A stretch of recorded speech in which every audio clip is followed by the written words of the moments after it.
তো একজন দেশনেত্রী এই দুনিয়া থেকে বিদায় হয়ে চলে গেছে, আপনারা জানেন না? যাকে আমরা কি বলি, আপসহীন একজন নেত্রী ছিল। তিনি আজকে সকাল 6টায় দুনিয়া থেকে বিদায় হয়ে গেছে। বিদায় নেওয়ার কারণে সব দলের মানুষ কিন্তু বাংলাদেশে তার জন্য আফসোস করতেছে।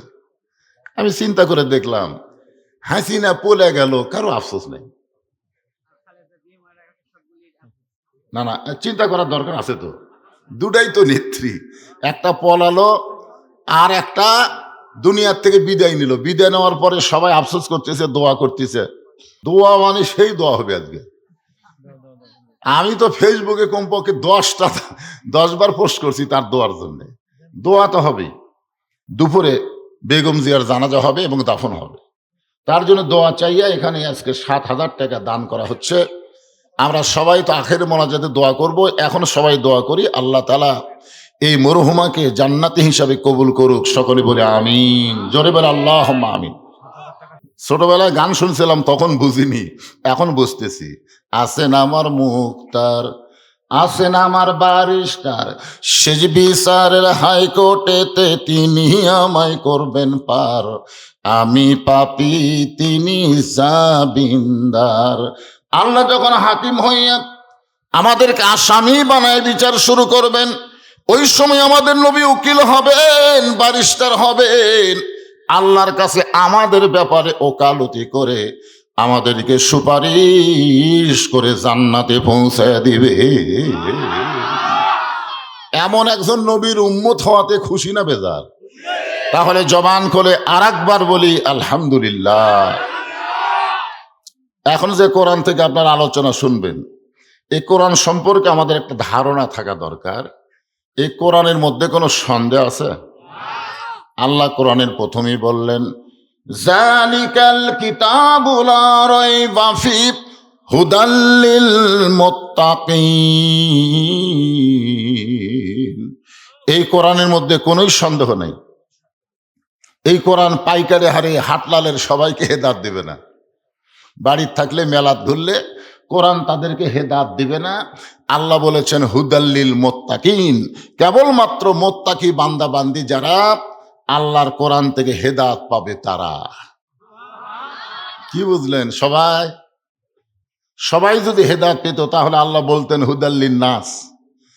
এই কোরআন সমস্ত মানুষকে হেদায়েত দিবে, কিন্তু আল্লাহ হুদাল্লিন নাস না বলে হুদাল্লিল মুত্তাকিন বলে আল্লাহ এখানে পক্ষপাতিত্ব করে বললেন, আল্লাহর কোরআন থেকে সবাই হেদায়েত পাবে না, কেবলমাত্র মুত্তাকি বান্দা বান্দি যারা আল্লাহর কোরআন থেকে হেদায়েত পাবে তারা। আপনাদের বাড়ি নাই? বাড়ি থাকতে পারতেন আপনারা? আপনাদের কি ল্যাব তোষক কিছুই নাই? তো সেইগুলো বাদ দিয়ে খেয়ালের মধ্যে বলছেন কেন? কুসুমের জন্যে? আরামের বাড়ি, আরামের ঘুমকে বাদ দিয়া, ল্যাপটসকের মায়াকে লাথি দিয়া সাধারণ খেরের উপর বসে, মাটিতে বসে যারা কোরআনের আলোচনা শুনবে, এরাই হলো মুত্তাকি। জোরে কোন সুবহানাল্লাহ। এরাই মুত্তাকি। মুত্তাকির 1 নম্বর গুণ কি? 1 নম্বর বৈশিষ্ট্য কি? মুত্তাকির 1 নম্বর বৈশিষ্ট্য হলো আল্লাযুল গায়ব। এরা অদৃশ্যকে বিশ্বাস করবে, কোনদিন আল্লাহকে দেখে নাই, ওই আল্লাহর সাক্ষী দিবে, ওই আল্লাহরই সাক্ষী দিবে। নামাজের মধ্যে আত্তাহিয়াত পড়তে এক সময় আপনারা এভাবে আঙ্গুল তোলেন না? এটা কি? আশহাদু আল্লা ইলাহা, হ্যাঁ, আশহাদু আল্লা ইলাহা ইল্লাল্লাহ। তো ফেরেশতারা বলতেছে, আল্লাহ এরা তো আপনাকে কোনোদিন দেখেনি, এরা তো কোনোদিন আপনাকে দেখে নাই, তো এইভাবে আঙ্গুল তুলে আপনার সাক্ষী দেয়, এদের খবর কি? আল্লাহ বলতেছে, এরা যত বড়ই পাপী হোক না কেন, আশহাদু আল্লাহ ইলাহা ইল্লাল্লাহ বলে আমাকে সাক্ষী দেওয়া মাত্রই এরা জান্নাতি। জান্নাতে যাইতে 1000 বছরের আমল লাগে না, একটা স্বীকারোক্তি বান্দা বান্দিকে জান্নাত পর্যন্ত পৌঁছায় দেয়। জানেন আপনারা? 1000 বছর। এখনই নামাজ পড়ছে, আসরের নামাজ পড়া জমির ধান দেখবার গেছে, কপালত নামাজের দাগি আছে, ধুলাও ভরে আছে, এখনো মসেই। জমির ধান দেখবার যায়, দেখে উপর জমির পানি চলমল করতেছে, নিচে আর জমির পানি নেই। এবার চারিদিকে তাকাছে, এভাবে চারিদিকে তাকে দেখে কেউ নেই। আস্তে করে বসে বিসমিল্লাহ কয়ে আল কাটছে। আল কাটার সময় কিন্তু খালি আল কাটেনি, বিসমিল্লাহ কয়ে আল কাটছে। আবার ওই পানি দিয়ে হাত ধুইয়া ও আবার দাঁড়ায় চারিদিকে তাকায় বলতেছে আলহামদুলিল্লাহ কেউ দেখেনি। আপনার বলেন তো এই নামাজে কিন্তু মোত্তাকি না, ও নামাজে কিন্তু অদৃশ্যের প্রতি বিশ্বাস স্থাপন করে নাই। আপনার বলেন তো কেউ না দেখলেও কে দেখতেছে? দুই কান্দের দুটা ফেরেশতাকে আপনারা কোনদিন দেখছেন? তোমার দুই কান্দে দুই মোহরি, লিখিতেছেন ডায়েরি, দলিল দেখে রায় দিবে, টাকা পয়সার নাই কারবার। কিরামান কাতিবিনা ইয়ালামুনা মা তাফআলুন।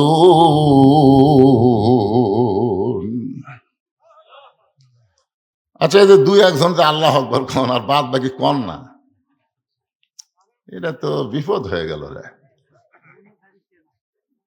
না, কোরআনের আয়াত তেলাওয়াত শুনলে ঈমান বাড়ে না কমে? তো ঈমান বাড়ার লক্ষণ কি শয়তান কাছে থোয়া না দূরে সরে সরে দেওয়া? তো দূরে সরে দেওয়ার জন্য সবচাইতে বড় ওষুধের নাম কি? হ্যাঁ, বুঝতে পারতেছেন না? আল্লাহ রাসূলকে তাকবীর দিবার হুকুম করছে, অরব্বাকা ফাকাব্বির। আল্লাহ নবীকে তাকবীর দেওয়ার হুকুম দিছে, আর নবীর উম্মত হয়ে তাকবীর দিতে লজ্জা লাগে। কত স্লোগান মারতেছে, জালো জালো। স্লোগানের ফার্স্ট টু লাস্ট পর্যন্ত আপনার শুনবেন, একটা বারও ভুলেও আর আল্লাহ আকবার কয় না। কেউ যদি আল্লাহ আকবার কয় আর ঘাট ধরে কয় তুই কোন দল করিস, তুই কোন দল করিস রে, আমাকে দলের তো আল্লাহ আকবার নাই। তা আমি বুঝবার পারছি আপনারা সেই দলের লোক, এই জন্য আল্লাহ আকবার আসতেছে না। শোনেন, যে দল করেন করেন, মসজিদের বাহিরে মানুষ 14 দল 20 দল করে না, কিন্তু মসজিদের মধ্যে ঢোকার পরে কয় কাতার? এ কথা কন না কেন, কয় কাতার? আপনারা কি মাশাআল্লাহ কি রে টাকা দিয়ে দৌড় মারে এরা, কিন্তু বুঝি না।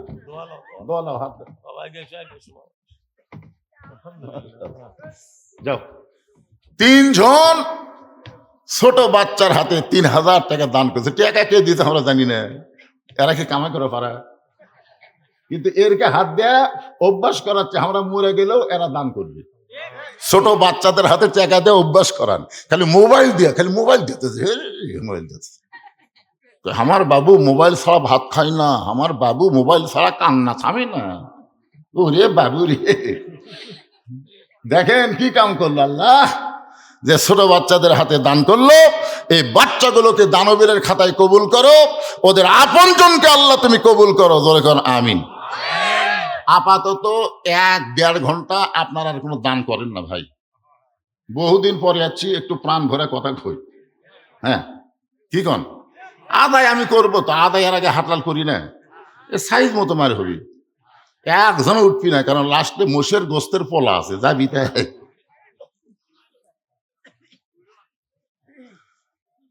একটু মনোযোগ দিয়ে শোনেন যে আল্লাহর কোরআন, যে কোরআন থেকে আমরা তাফসীর শুনবো, সেই কোরআনটা আসলে কি, এটা আপনাদেরকে এখন আমি বুঝাইতেছি। তাহলে মুত্তাকির বৈশিষ্ট্য হলো, তোমার দুই কান্দে দুই মুহুরি, লিখিতেছেন ডায়েরি। কোনোদিন ফেরেশতাকে দেখি নাই, এরপরও বিশ্বাস করা লাগবে। যদি প্রত্যেকটা মুসলমান অদৃশ্যকে বিশ্বাস করে, তার দ্বারা কোনো অন্যায় কাজ হবে। রাত 11টার সময় যুবক ছেলে মোবাইল হাতত নিয়ে চিন্তা করতেছে, বাপ মাও তো ঘুমিয়ে গেছে, দরজা জানলাও লেগে দিছে। এখন শীতের রাত্রে কম্বলের মধ্যে যে মনে করতেছে কেউ তো চেতন নেই, এই সুযোগে মোবাইল খালি চলাবি না, মোবাইলের মধ্যে যে অশ্লীল ওই ভিডিও দেখবার যাচ্ছে। ও যদি বিশ্বাস করতো যে কেউ না দেখলো আল্লাহ দেখতেছে, কেউ না লেখলেও দুই কান্দের ফেরেশতা লিখতেছে, বলেন তো ওর দ্বারা কোনো অন্যায় হবে? এই জন্য মুত্তাকির 1 নম্বর বৈশিষ্ট্য হলো আল্লাযীনা ইউমিনুনা বিল গায়ব, অদৃশ্যের প্রতি বিশ্বাস স্থাপন করা লাগবে।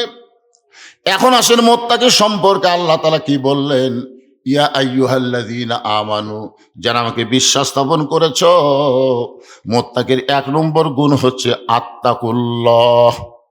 আত্তাকুল্লাহ, ভয় করতে হবে কাকে? বর্তমান বাংলাদেশে যেই সমাজ চলতেছে, যে মানুষের সংবিধান চলতেছে, এই সংবিধানে আমরা ভয় করতেছি কাকে? বর্তমানে আল্লাহ ভয় করতেছেন? আপনাকে এই নন্দীগ্রাম মডেল মসজিদে আপনি একদিন জোহরের নামাজ পড়বেন, নিয়ত করেছেন সামনে কাতারে। এখন মসজিদের দরজার যায় পায়ের দিকে খেয়াল করে দেখেন 3,000 টাকার জুতে। এখন আপনি বলেন তো, আল্লাহর ভয়ে 3,000 টাকার জুতার দরজা থুয়ে আপনি সামনে কাতারে নামাজ পড়তে পারবেন? কথা কয় না রে বা। আপনি আল্লাহর ভয় করুন, আল্লাহ তোমার ভয়ে আমি জুতার দরজা থুলাম, জুতার দরজা থুয়ে আমি সামনে কাতারে তোমার ভয়ে নামাজ পড়বো। এর নিয়তে আল্লাহর ভয়ে লোকটা জুতা থুয়া মসজিদের মধ্যে গিয়ে আল্লাহর ভয়ে নামাজ শুরু করছে, কিন্তু সালাম ফিরে বের হয়ে দেখে সবার জুতে আছে, অর্ডার নেই। তখন বলতেছে, ভাই তোর কে জুতে আছে, অর্ডার নাই কেন? আরে পাগলা, আমরা কি জুতা এখানে থুছিলাম? তাই আমরা জুতা লেগে মসজিদের মধ্যে থুছি রে। তোকে তাহলে তোরা কার ভয় জুতা হাততলে মসজিদের মধ্যে? চোরের ভয়।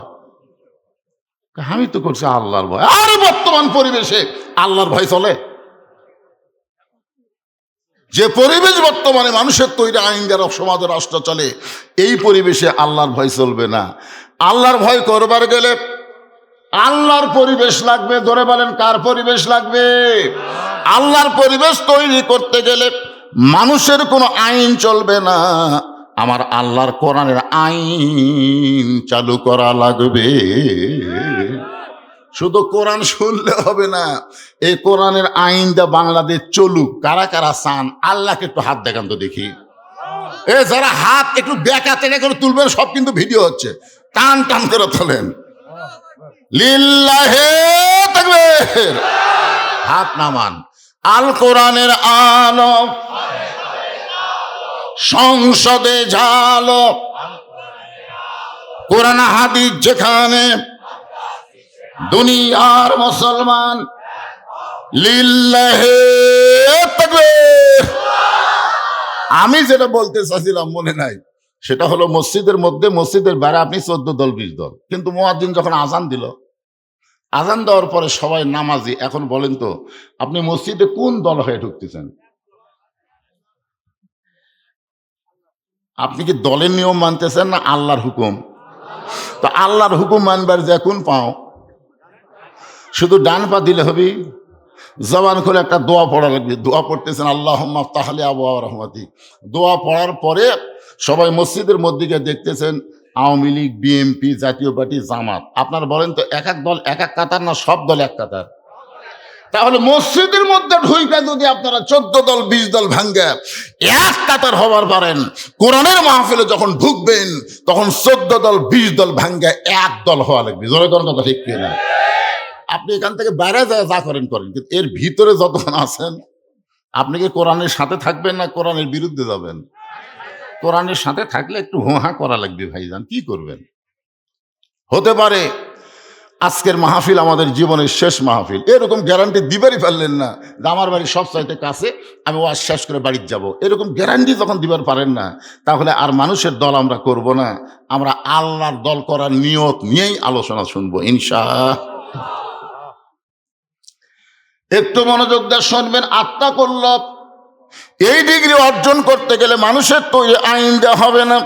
এই ডিগ্রি অর্জন করতে গেলে আল্লাহর কোরআন লাগবে। বোঝানোর জন্য বলতেছি, বাংলাদেশের মতন 96টা দেশের খলিফা, আমাদের বাংলাদেশ 96টা একত্র করলে যত বড় দেশ হবে, তত বড় দেশের খলিফা হযরত ওমর জুমার দিনে মসজিদে মেম্বরে দাঁড়িয়ে খুতবা দিচ্ছেন। জুমার দিনে মসজিদের মেম্বরে দাঁড়িয়ে কি দিচ্ছেন? খুতবা দিচ্ছেন। মাঝখান থেকে এক সাহাবী দাঁড়িয়ে বলতেছি, আমির আল মুমিনিন, আপনার খুতবা আমরা শুনবো না, আপনার খুতবা আমি শুনবো না। এ কথা বললে একটা কথা ছিল, কিন্তু যখন বলেছে আমরা শুনবো না, তার মানে কি? সবাই। আসলে নামাজের লোকমা কি সব মুসল্লি দেওয়া লাগে? ইমাম যদি 4 রাকাত নামাজে 3 রাকাতে বসে, সবাইকে আল্লাহ আকবার কওয়া লাগবে? একজন আল্লাহ আকবার বললেই ইমাম বুঝবার পরে আমি ঠিক নেই। ঠিক কেনা বলেন? লোকমা দেওয়া মানে কি আমি ঠিক নাই, কেন আমি মনে হয় ভুল বসেছি, লাভ দিয়ে উঠছে। কিন্তু বহু লোকমা আমরা দিছি, হাসিনা এমন বসা বসিছে ভাই, ওঠিনি। ওই মনে করছিল 41 সালের আগে আমার তুলবি কে, এরকম মনে করে কিন্তু বসে আছিল। ঠিক কিনা বলে না? লোকমা দিয়ে কাম হয়নি। আমরা বহু লোকমা দিচ্ছি, কাম হয়নি। লোকমা তো গ্রহণ করা লাগবে, গ্রহণই করেনি। এখন হযরত ওমর যখন খুতবা দিচ্ছেন হাজার হাজার সাহাবীদের মধ্য থেকে একজন দাঁড়িয়ে বলে, আমির আল মুমিনিন, আপনার খুতবা আমরা শুনবো না। ওমর ফারুক বললেন, আমার অপরাধ কি, আমার দোষ কি? বলে, আপনার অপরাধ হলো আমাদেরকে খাটো পাঞ্জাবি দিয়ে আপনি লম্বা জুব্বা পরে খুতবা দিচ্ছেন। আমাদেরকে খাটো পাঞ্জাবি দিবেন আর আপনি লম্বা জুব্বা পরে খুতবা দিবেন। এই লম্বা জুব্বা কোথায় পাইলেন? যতক্ষণ না বলবেন ততক্ষণ আপনার খুতবা আমরা শুনবো। আচ্ছা, যদি মানুষের আইন চলতো তাহলে এরকম লোকমা দেওয়ার সাহস পেত? আইন চলতেছে কার? আল্লাহ। উমর আইন মানে কার? আরো ধরে কন। এটা যদি কোনো এমপি কেউ বলতো, এমপি সাহেব, এমপি সাহেব, আমরা কি জানো শুনতেছি, এমপি কিছু বলার আগে ওর সাইন্স ধরতো, কি রে, এই আমাকে এমপি সম্পর্কে কি শুনিস রে? মানে আসলে নেতা যাওয়াই লাগবে না, এখন এত সাইন্স হচ্ছে ভাই, হায় হায়। কিন্তু কেউ যখন মসজিদের নববীর মধ্যে কোনো কথাই বলতেছে না, উমর ফারুকের চোখ দিয়ে দর দর করে পানি পড়তেছে, কারণ খুতবা বন্ধ করে দিস। এমন সময় 30 পারা কোরআনের হাফেজ, 6 লক্ষ হাদিসের হাফেজ, ছেলেটার নাম হলো আব্দুল্লাহ, বাবার নাম হলো হযরত ওমর। ছেলেটার যোগ্যতা দেখেন, 30 পারা কোরআনের হাফেজ, 6 লক্ষ হাদিসের হাফেজ। উমর ফারুক কেমন নেতা দেখেন। আল্লাহর কোরআন দিয়ে যখন রাষ্ট্র চলবে তখন প্রত্যেকটা নেতাকে একদম বাকদম করে সাজো ঢাক ঢোলক ঝাঁঝর বাজো এই মিথ্যা শিক্ষা না দিয়া আল্লাহর কোরআনের শিক্ষা দেওয়া বাধ্য হওয়া লাগবে। জোরে কোন কথা ঠিক কিনা? নেতার বেটারাই কোরআন জানে না, তাহলে সামসের বেটারা শিখবি? আজকে প্রাইমারির জন্য কোনো ভিক্ষা করা লাগে, কিন্তু ফোরকানিয়া মাদ্রাসার জন্য কি 90% মুসলমানের দেশে প্রাইমারি সরকার চালাবি, তো ফোরকানি চালাবি না কেন? কি জন্য চালাবে না? আমরা মুসলমান হয়ে আল্লাহর কোরআনের বিজয় যদি করতে পারি তাহলে আগামীতে মিথ্যা শিক্ষা বাংলাদেশের মাটিতে হবে না, সত্য আল্লাহর কোরআনের শিক্ষা শুরু হবে। জোরে কোন কথা ঠিক কিনা? ওয়াজ দিয়ে কিছু হবে না। 13 বছর ওয়াজ দিয়ে নবী মুসলমান বানাছে মাত্র 317 জন। 13 বছর, 13 বছর দাওয়াত দিয়া ওয়াজ দিয়া মুসলমান হচ্ছে 317। নবী খালি কয় আল্লাহ তো বাড়তিছে না। আল্লাহ বললেন, এই পরিবেশে মুসলমান বাড়বি না, পরিবেশ পাল্টান লাগবে। হিজরত করে মদিনায় গেলেন মাত্র 8 বছর। জোরে কোন কয় বছর? 8 বছরে 10,000 সাহাবী নিয়ে মক্কা বিজয় হয়ে গেল। তাহলে 13 বছরে মুসলমানের সংখ্যা কত? 317। আর 8 বছরে কত হাজার? 10,000 সাহাবী নিয়ে মক্কায় বিজয়। এখন চিন্তা করেন, মক্কার ইসলাম মদিনার ইসলাম দুইটা এক না। স্বাধীনতার পর থেকে এ পর্যন্ত বাংলাদেশে মক্কার ইসলাম চলেছে। আগামী ফেব্রুয়ারির 12 তারিখের পরে এই বাংলাদেশে মদিনার ইসলাম চালাতে হবে। জোরে কোন কথা ঠিক কিনা? কথা বলে এই কাড়ু বাড়ু করে নামাজ পড়ান যাবি না, হাত পাও ধরে নামাজ পড়ান যাবি না। বাপ নামাজ পড়ে, বেটা নামাজ পড়ে না, দাদা নামাজ পড়ে, লাতি মেলার মধ্যে ঘরে কি? তুমি যদি মুসলমান দাবি করো, তোমাকে হাত পাও ধরে কারুবারু করে অনুরোধ করে নামাজ পড়ান যাবে না। নামাজ কায়েমের বিল যখন সংসদে পাস হবে তুই পড়বি না, তোর বাপ পর্যন্ত পড়বি। জোরে কোন কথা ঠিক পড়বি না? তাহলে গিরাই গিরাই বাড়ি ফালালে ওই পড়া মাত্র বাপও পড়বি। ভাই হ্যাঁ, কি অবস্থা। জুমার দিনে মুসল্লি হয়, ফজরত হয় না। আপনি জানেন 1 কোটি জুম্মের নামাজ যদি একদিকে দেওয়া হয় আর একদিনের ফজর যদি অন্য পাল্লায় দেওয়া হয়, 1 কোটি জুমার চাইতে একটা ফজরের নামাজের ওজন বেশি হবে। জুম্মার দিনে সবার শেষে আসতেছে, আগে বার হয়ে যাচ্ছে, আল্লাহর সাথে ঠাট্টা করবার আসতেছে। তুমি জানো জুমার নামাজের ফরজ কি? জুমার নামাজের ফরজ হলো ইজানু দিয়ালিস সালাতি মিন ইয়াউমিল জুমআ ফাসআউ ইলা যিকরিল্লাহ। জুমার নামাজের আজান যখন মুয়াজ্জিন দিবে, আজান শোনার সঙ্গে সঙ্গে দৌড়ে দৌড়ে মসজিদে আসা লাগবে, ঢিলা ঢালা হেঁটে হেঁটে আসা যাবে। তো জুমার দিনের ফরজ কি? আজান শোনার সাথে সাথে। আর আসতেছে কখন? সবার শেষে আসতেছে পুরার স্যান্ডেল পাওয়ার দিয়ে নতুনের কাছে থোসে, আবার যাওয়ার সময় সবার আগে নতুন পাওয়ার দিয়ে রওনা দিছে। ধরা পড়লে বলবে বদল হসে ভাই, বদল হসে ভাই, কে বদলের সাইজ নাই। তুই জীবনে নতুন থুয়া তো পুরাতন পাওয়ার দিলি না, তুই যতবারই বদল ততবারই পুরাতন থুয়া নতুন পাওয়ার দিয়ে। আসলে এরা নামাজি না।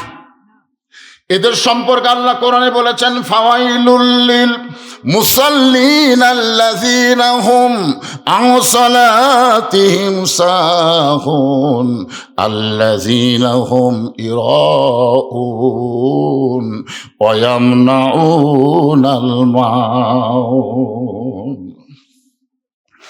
আব্দুল্লাহ ইবনে উমর বলতেছেন, রে নবীর সাহাবীরা, তোমরা খাটো পাঞ্জাবি হলেও তো নতুন কাপড় পরে নামাজ পড়তে আইছো, কিন্তু আমার দিকে তাকায় দেখো, আমার পরনে নতুন কোনো কাপড় নাই। তোমরা খাটো পাঞ্জাবি হলেও তো নতুন পোশাক পরে নামাজ পড়তে আইছো, কিন্তু আমার দিকে তাকায় দেখো, আমার পরে নতুন কোনো কাপড় নাই। এমন সময় অর্থমন্ত্রী ওসমান গনি দাঁড়িয়ে গেছে। ওমর ফারুক যখন মদিনার খলিফা ছিলেন, ওই সময় অর্থমন্ত্রী হলেন ওসমান গনি। জোরে কান সুবহানাল্লাহ। ওসমান গনি দাঁড়িয়ে বলতেছে, আব্দুল্লাহ, আজকে জুমার দিনে সবাই নতুন পোশাক পরে নামাজ পড়তে আইছে, তুমি পুরাতন কাপড় পরলা কেন? আব্দুল্লাহ বলতেছে, আমি যদি আজকে নতুন কাপড় পরতাম তাহলে আমার বাবার জুব্বা লম্বা হতো না। বুঝতে পারছেন? আমি যদি আজকে নতুন পোশাক পরতাম তাহলে আমার বাবার জুব্বা লম্বা হতো না। রে নবীর সাহাবীরা, যেদিন থেকে আমার বাবা মদিনার খলিফা হয়েছে সেদিন থেকে আত্তাকুল্লাহ, আল্লাহর ভয়। ধরে কান, কার ভয়? আল্লাহর ভয়। সবাই ঘুম পাড়ে, কিন্তু আমার বাবার চোখে রাতের বেলা ঘুম নাই। সবাই ঘুম পাড়ে। যেদিন থেকে আমার বাবা মদিনার খলিফার দায়িত্ব পাইছে, দায়িত্ব পাওয়ার আগে আমার বাবা ঘুম পাড়তো, কিন্তু পাওয়ার পরে, আমার কথা বুঝতেছেন, বাংলাদেশে দায়িত্ব পাওয়ার আগে সব যা ভালো হয় ভাই। আমার এলাকায় এক নেতা 5 গাড়ির থেকে নামছে, রাস্তাতে একটা ফকির দেখে নেতা ড্রাইভারকে বলছে ব্রেক কর। তো ড্রাইভার বলতে, স্যার কি জন্য ব্রেক করে? যে তোর তো ভিক্ষা করা খায়। নেতা বলতে, ভোটের আগে উনিও জাহামত। ড্রাইভার ব্রেক করছে, আস্তে করে গাড়ির থেকে নামে সালাম দেয়, আসসালামু আলাইকুম চাচা। ফকির খালি চারিদিকে চাকায়।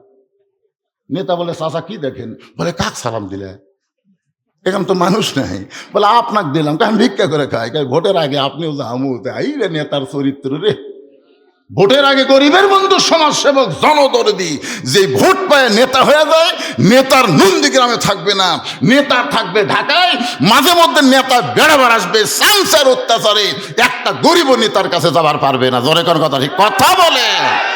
হক কথা বলার সময় জবান বন্ধ রাখবেন না ভাইজান।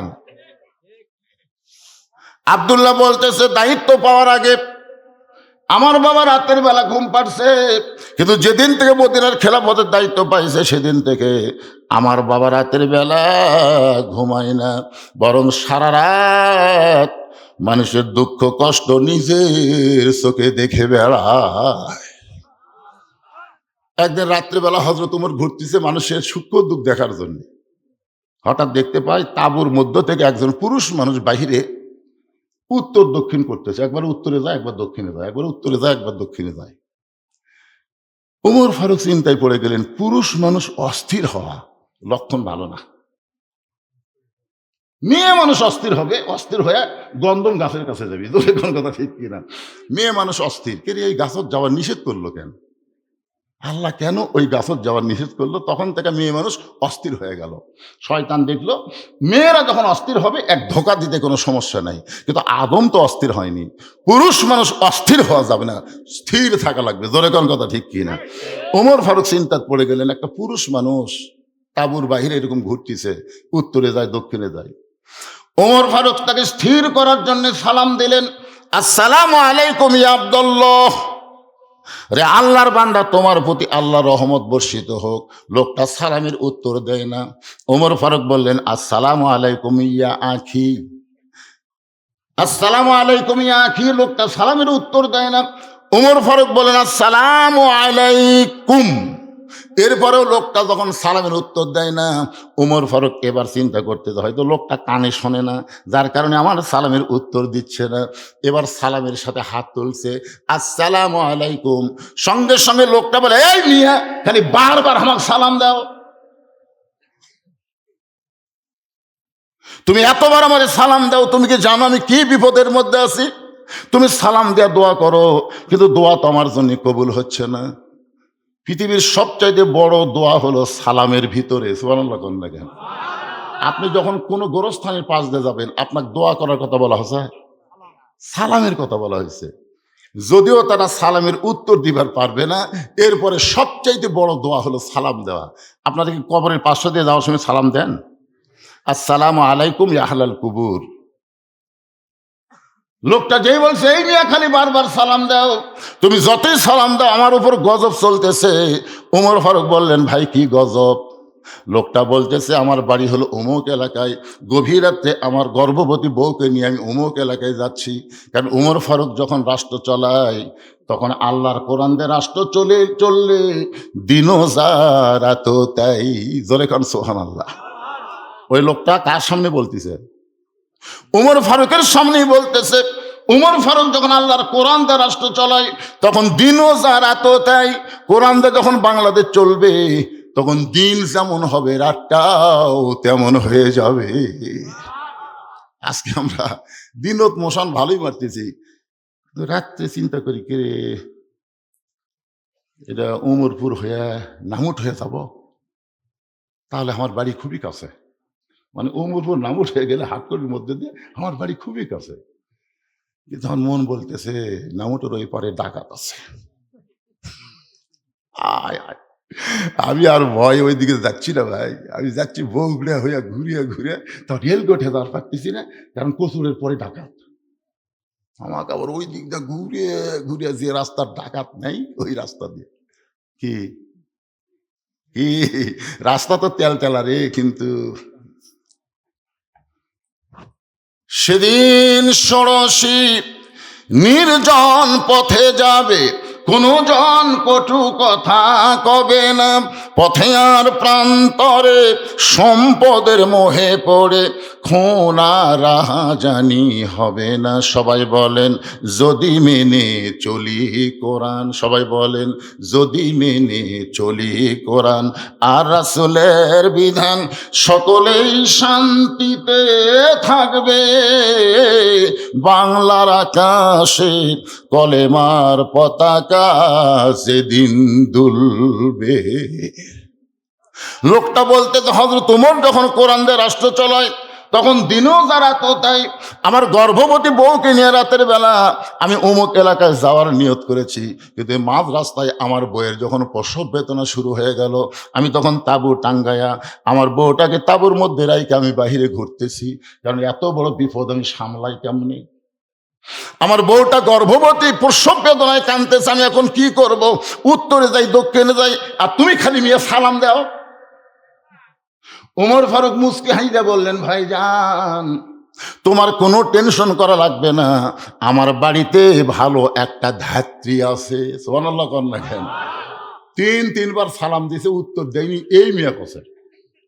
তারপর আমাদের লোক হলে কি হতো? আমাদের মতন লোক হলে, একটা মেম্বার হলে ওর কান সারে ফাটে দিত মেম্বার, আর চেয়ারম্যান হলে তো কথাই নাই, আর এমপি হলো তো ওরে বাবা রে।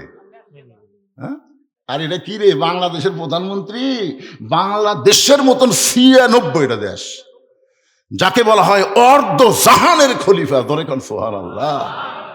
সে অর্ধ জাহানের খলিফা, তার কপালে হাত দেয়, ঘাম মুছে দিয়ে বলে, ভাইজান কোনো টেনশন করবেন না, আমার বাড়িতে একটা ভালো ধাত্রী আছে, একটু ধৈর্য ধরেন। ইন্নাল্লাহা মা'আস সাবিরিন,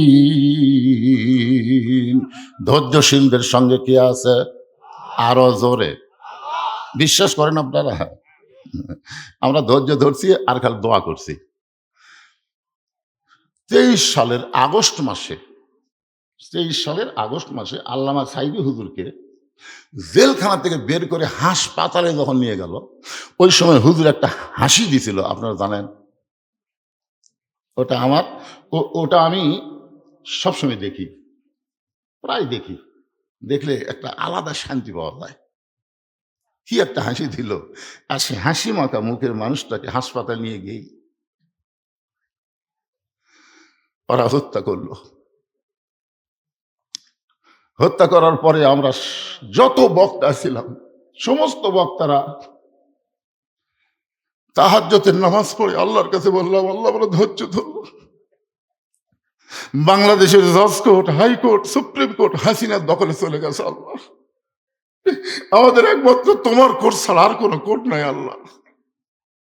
চোখের পানি নিয়ে ধৈর্য নিয়ে তোমার কাছে বিচার দিলাম। তুমি বলেছো ইন্নাল্লাহা মাআস সাবিরিন। দেখেন 1 বছরও লাগেনি, 1 বছরও লাগেনি। কি মশান! 41 সালের আগে আমাকে নামাই কে 24 সালের 5ই আগস্ট। এই যে ধৈর্যের সঙ্গে মোকাবিলা, আল্লাহর কাছে চোখের পানি না কাঁদা, আল্লাহ ব্যথা দেয়নি। এই জন্য ধৈর্যের দরকার আছে না নাই? জোরে কোন আছে না নাই? আল্লাহ বলেছেন, ইয়া আইয়ুহাল্লাযীনা আমানুস্তাঈনু বিস-সাবরি ওয়াস-সালাহ ইন্নাল্লাহা মা'আস-সাবিরিন। আরে কোরআন তেলাওয়াত শুনলে ঈমান বাড়ে পাগলারা। আল্লাহু আকবার বলবেন। আল্লাহু আকবার বললে কে খুশি হয়? আর বেজার হয় কে? আরো জোরে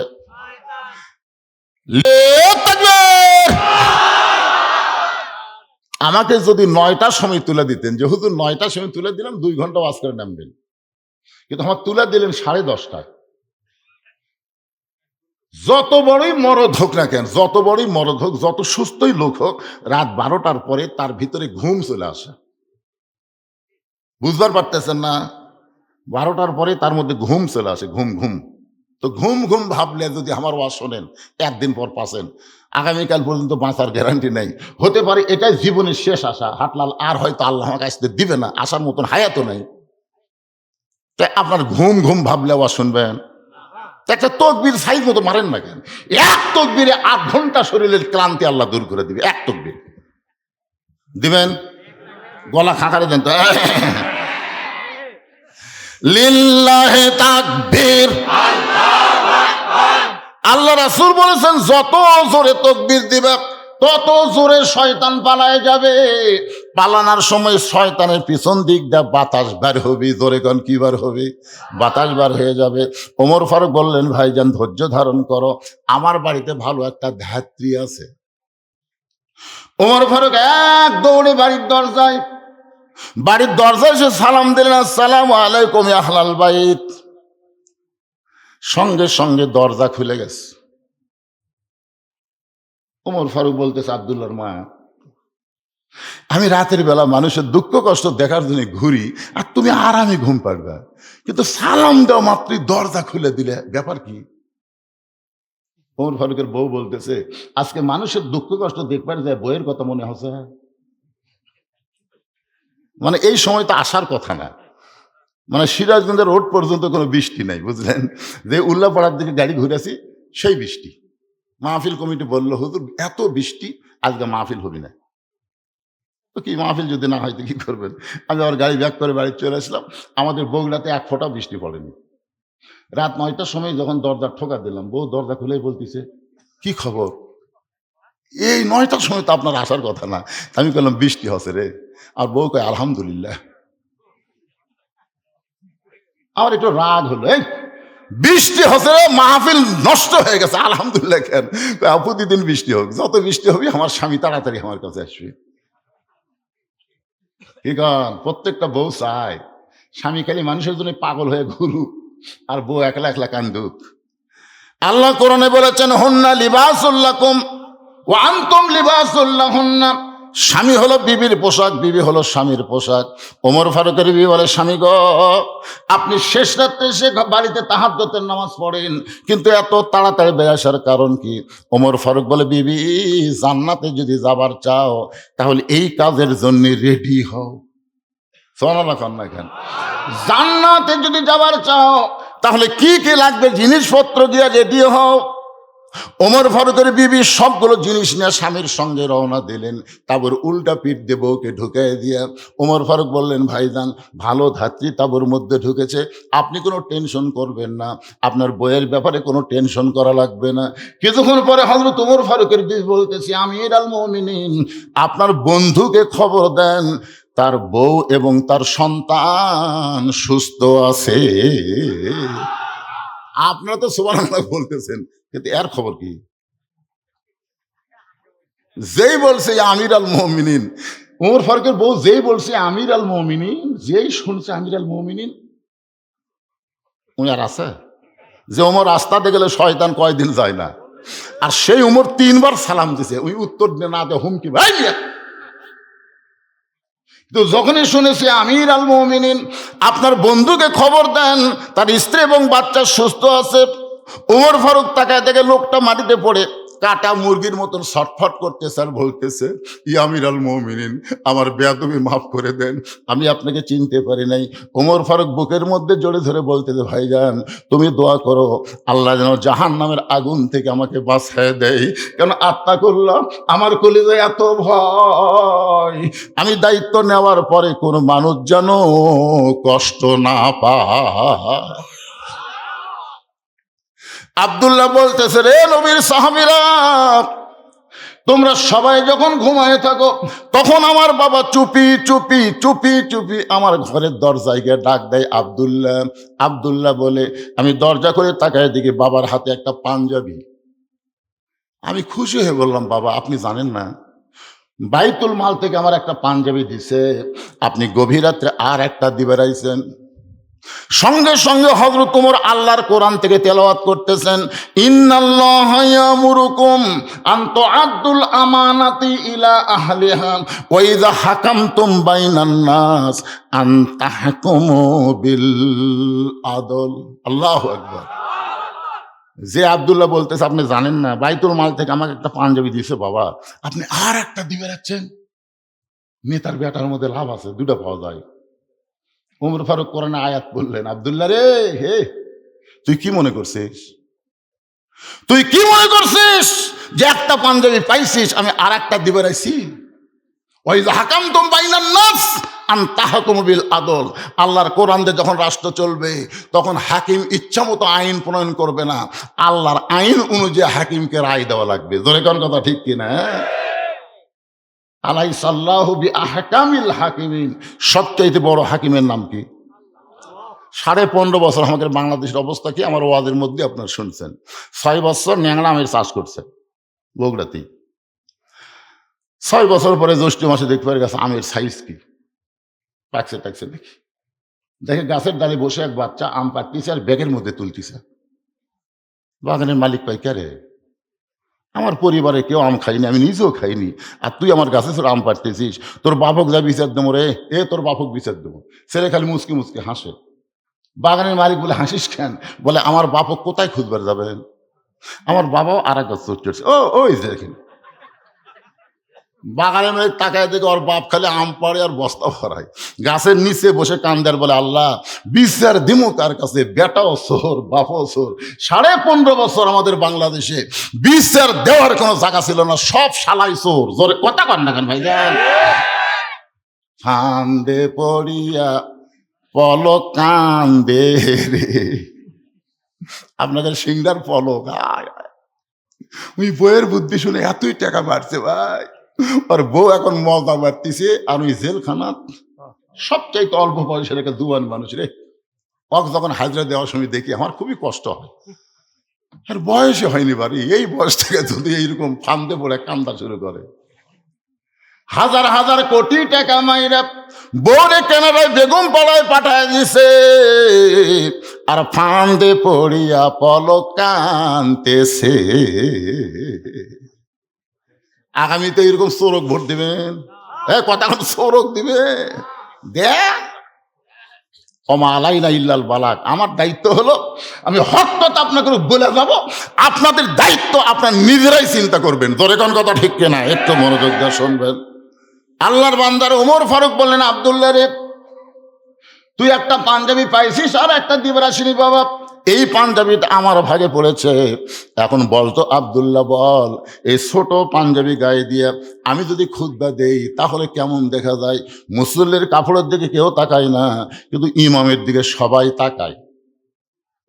আপনার বলেন তো, ইমামের দিকে সবাই তাকায় না?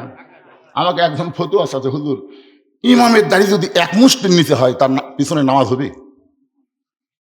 আমি বললাম, কে রে ভাই, তুমি ইমামের দাড়ি কি দে মাপলে? তুমি তো বললে এক মুষ্টির নিচে, এটা তুমি কিভাবে বুঝলে?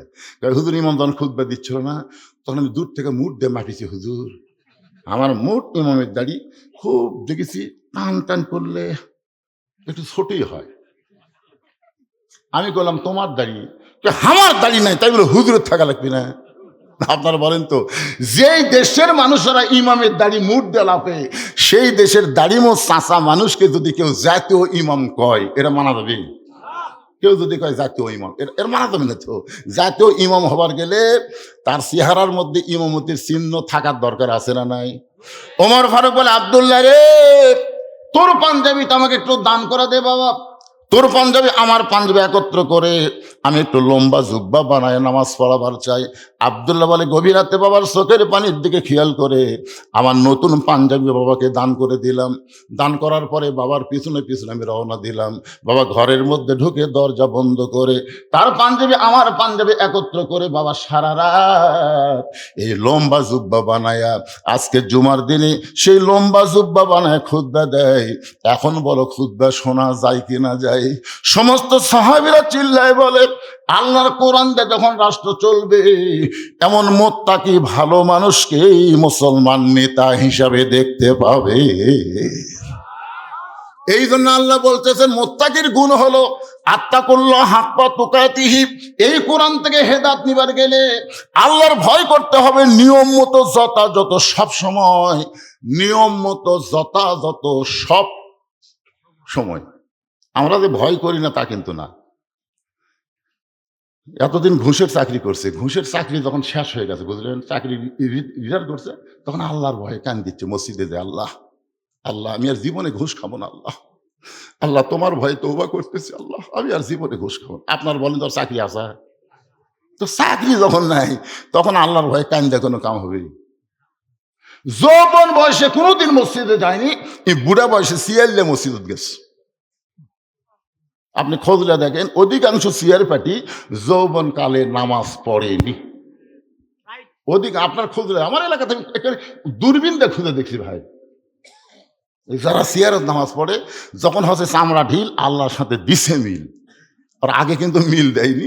যখন মিল দিবার গেছে তখন থেকে হাঁটুর বল বিয়ারিং সব জাম মারছে, বুঝলেন, মিল দিবার গেছে এগুলো সব জাম মারছে। যেই শ্যালো মেশিন চলার না, 2-4 বছর বসে থাকার পরে একবার স্টার্ট দিয়ে দেখেন তো কি হয়। স্টার্ট দিবার গেলে আপনাকে শুদ্ধ লড়াবি, লড়ে কি চালু হবি, কারোর বল বিয়ারিং সব দাম মারছে। কিন্তু যৌবন কাল থেকে নামাজ ধরালেই পাগলা। 7 বছর থেকে নামাজের তালিম দাও, 10 বছর থেকে জোর করে নামাজ ধরাও। যৌবন বয়সে যারা নামাজ ধরবে,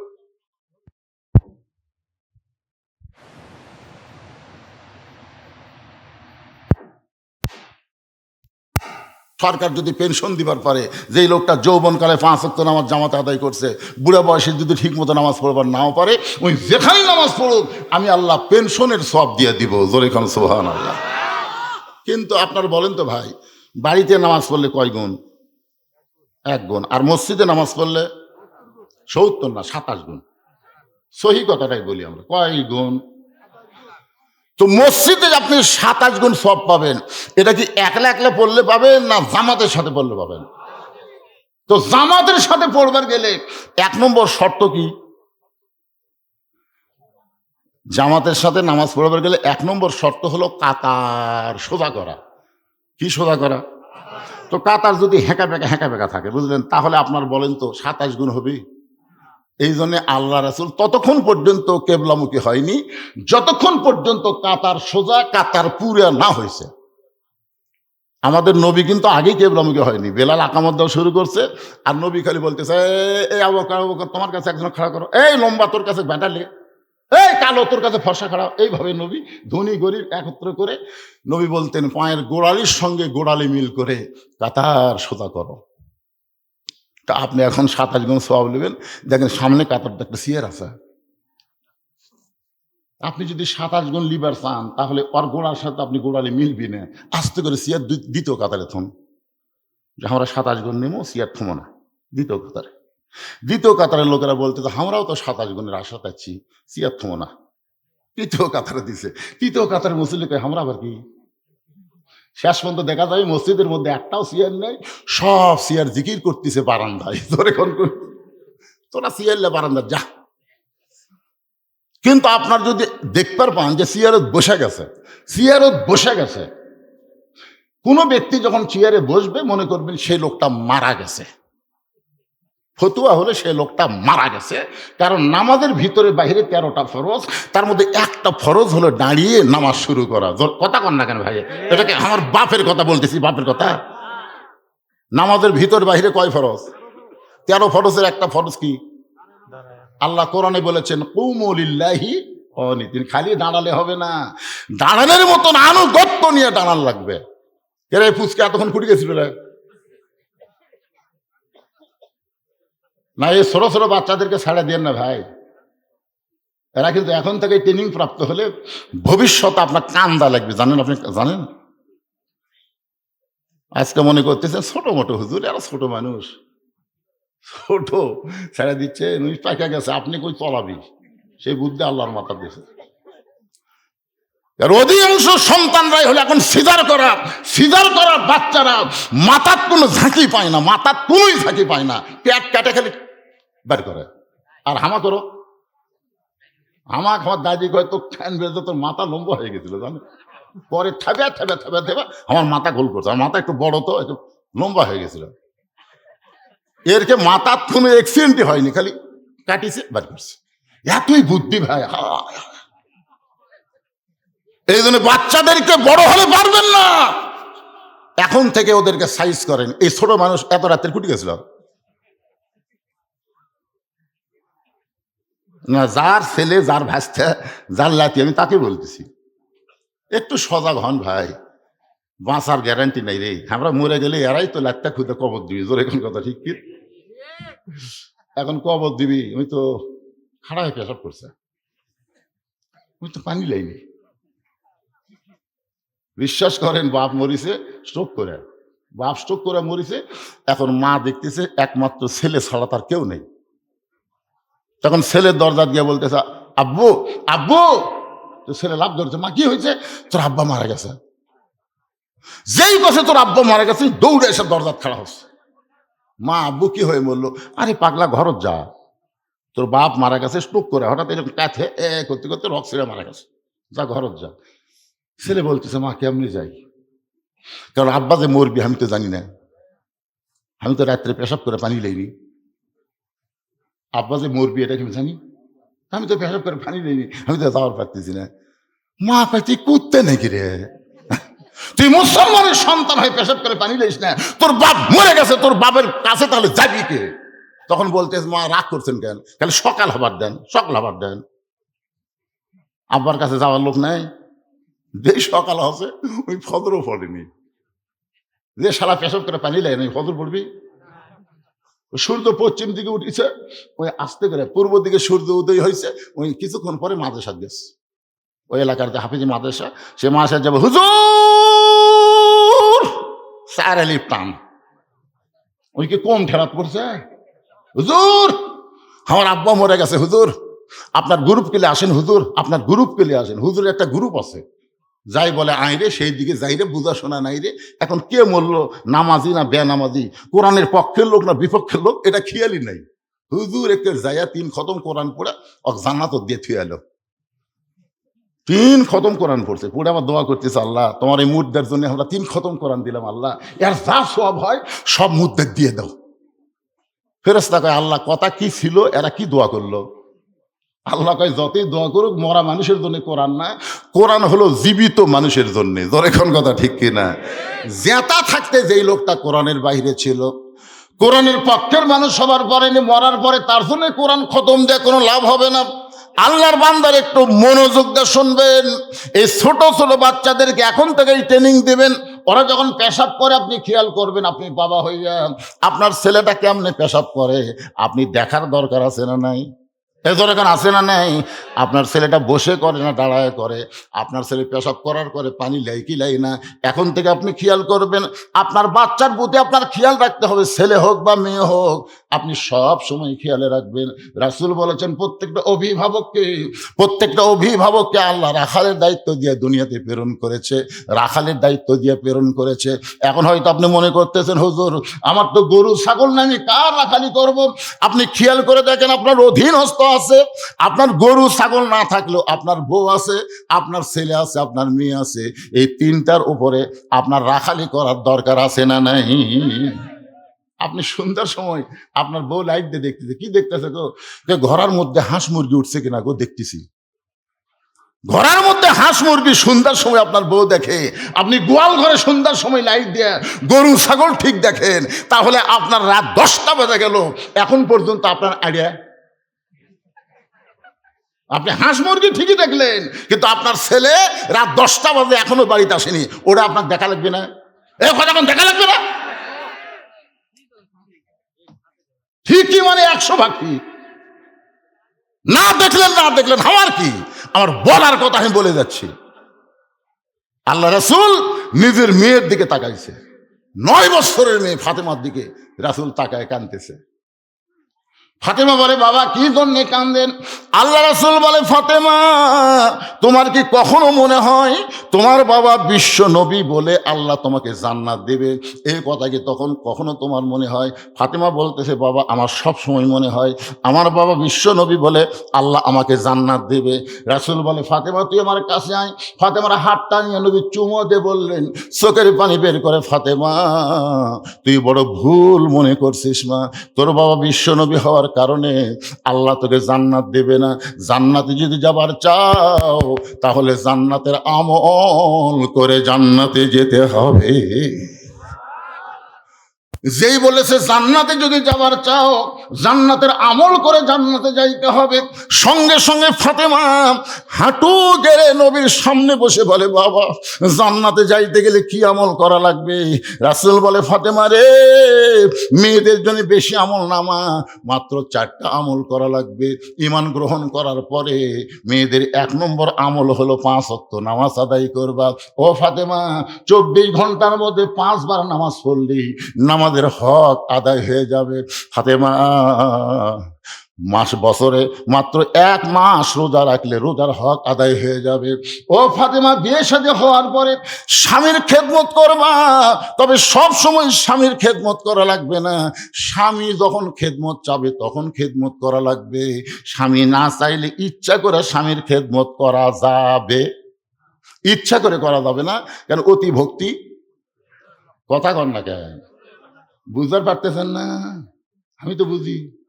যেদিন আমার বউ একটু বেশি ভক্তি করতেছে সেদিন বুঝতে পারছি একটা অন্যায় প্রস্তাব দিবি। আমি তো খেদমত চাচ্ছি না, ওই নিজের থেকে খেদমত করছি, তার মানে কি কবি কিছুক্ষণ পরে আমার বাপের বিরুদ্ধে কবি, মায়ের বিরুদ্ধে কবি। খালি খেয়াল করে থাকবেন, এরা অতি ভক্তি করা মানে চোর। আল্লাহ রাসূল বলেছেন, ফাতেমা স্বামী যদি খেদমত চায় তাহলে স্বামীর খেদমত করবে, ইচ্ছা করে স্বামীর খেদমত করবা না। স্বামী যদি চায় তাহলে খেদমত করবা। ও ফাতেমা সতীত্বের হেফাজত পর্দা করা, এই পর্দাটা সব সময় ফরজ। এই পর্দাটা রাসূল তার মেয়েকে বলতেছে সতীত্বের হেফাজত পর্দা করা, এর কোনো ওয়াক্ত নাই। ওয়াক্ত মানে কি? সময়। পর্দার কোনো সময় নাই যে বুড়ি বয়সে পর্দা ফরজ। আমাদের বাংলাদেশে মেয়েরা মারা গেলে আমরা 5 কাপড় দিই। বেঁচে থাকতে চেয়ারম্যানের পদে দাঁড়াচ্ছে, আমার এলাকার এক মেয়ে চেয়ারম্যানের দাঁড়াচ্ছে, ভাইস চেয়ারম্যান। আমি একটা স্কুটি চলাই আমার এলাকার, দেখি ওই স্কুটির সামনে খাড়া হচ্ছে। আমি চিন্তা করলাম, মেয়ে মানুষ আমার সামনে খাড়া হলো, কি করি? আমি কি ব্যাক কর্ম? আর মানুষ মনে করবে হুজুর হয়তো মেয়ের সাথে কিন্তু খারাপ সম্পর্ক আছে, তাছাড়া হুজুর ঘুরলোকে রাস্তাতে মানুষ আসতেছে, আস্তে করে ইন্নারিল্লা পড়তে খারাপ হলো। মেয়েটা আমার বলে, হুজুর কি আমাকে দেখে আপনার টেনশন হচ্ছে? না, কি খবর? আমি চেয়ারম্যান দাঁড়াতে, হুজুর দোয়া করেন। একটা মেয়ে মানুষ চেয়ারম্যান দাঁড়াতে আমার কাছে দোয়া চায়, আমি কি দোয়া করবো? আমি চিন্তা করলাম বাংলার দোয়া করলেই বুঝবার পারবে, আরবির দোয়া করি, কেন আরবি দোয়া শুনলি তো বোঝে না। তখন মেয়েটার সামনে দোয়া করলাম, মা তারাক্তু বাদি আলা উম্মতি ফিতনাতুন আদাউর আলা রাজুল মিনান নিসা। তখন মেয়েটা বলতেছে আল্লাহুম্মা আমিন। যাই হোক, স্কুটি নিয়ে চলে যাচ্ছে, চলে গেছে। কিছুক্ষণ পরে মেয়েটা আবার আসছে, হুজুর আপনি যে আরবি দোয়া করলেন এর বাংলা কি? এই পাগলি, দোয়া তো করছি রে, আবার বাংলা কি? না হুজুর, জনগণ যদি শুনবার চাই। আমি যদি বলি হুজুর আমার জন্য দোয়া করছে, যদি আরবি আরবি করলো, বাংলা কি? তখন আমি তো ধরা খাওয়ার পথে। আমি বললাম, মা আল্লাহ রাসূল বলেছেন আমার পরে আমার উম্মতের জন্য, রাসূল বলেছেন আমি না, রাসূল বলেছেন আমার পরে আমার উম্মতের জন্য সবচাইতে বড় বিপদ হলো পুরুষ মানুষের জন্য নারী চেয়ারম্যান হওয়া। আর আল্লাহ কোরআনে বলেছেন আর রেজালু কাওয়ামুনা আলান নিসা, মরদ হবে চেয়ারম্যান, মেয়ে হবার পারবি না।